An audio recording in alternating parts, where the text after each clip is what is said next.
Pikachu, Ash, and the entire Pokemon gang are back for another adventurous movie, but this time it's in computer animation and only on Netflix.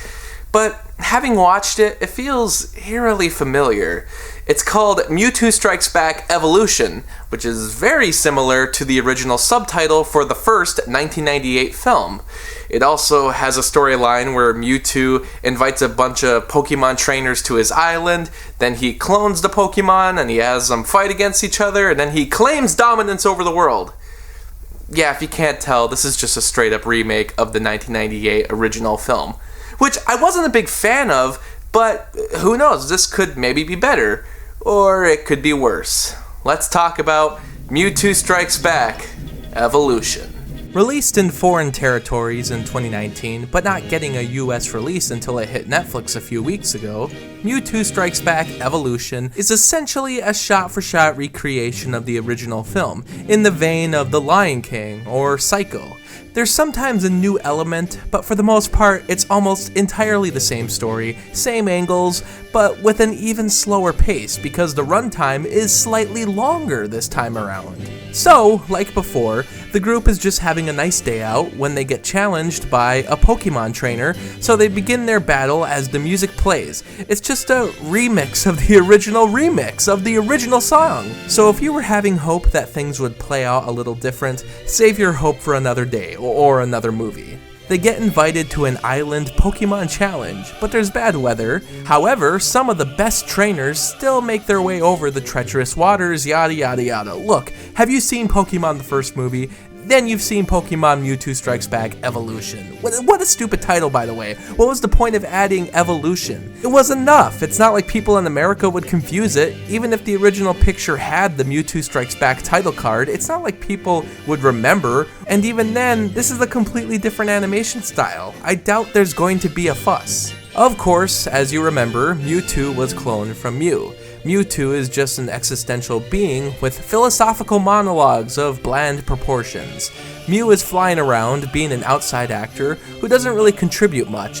They're meant to be this Yoda-like being, extremely powerful, but small and seemingly inactive. It's meant to throw people off because it's the most powerful Pokemon of all time.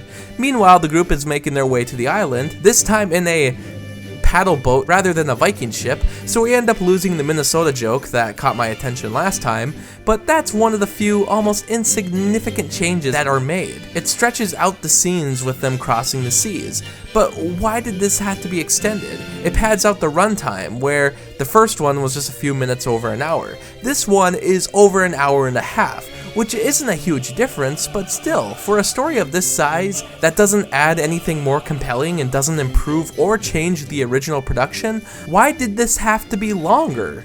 Maybe I'm just sick of sitting through Pokemon movies, but I'm sure the English dubs don't do them any justice. The animation can be pretty great at times, and here, with the new style, I found some of the angles and shots to be pretty engaging.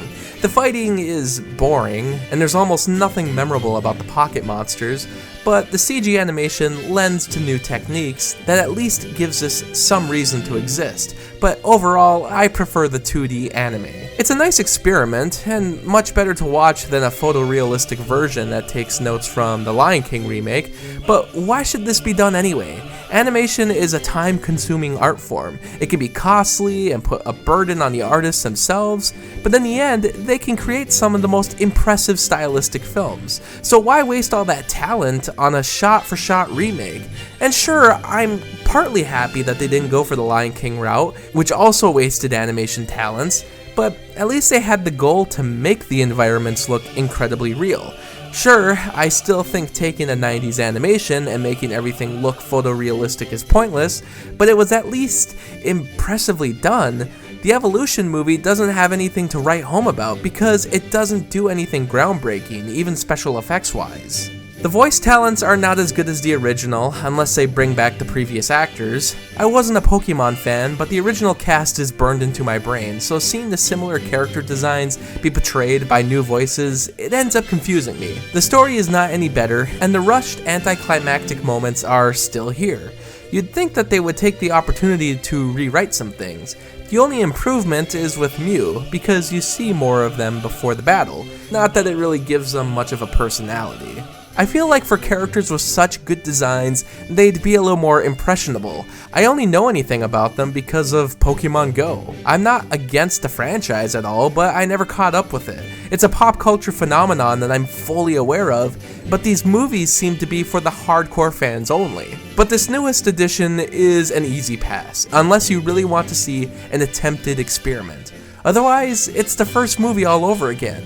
But if you're going to remake something, at least pick a bad movie, and this studio picked a bad movie, but treated it like a classic. Maybe fans see it like that too, but for me, I'm sick of Mewtwo striking back.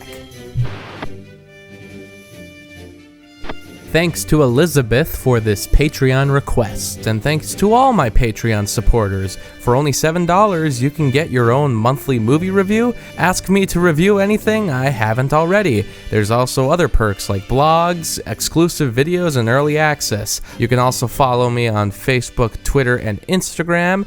And thanks so much for watching this video.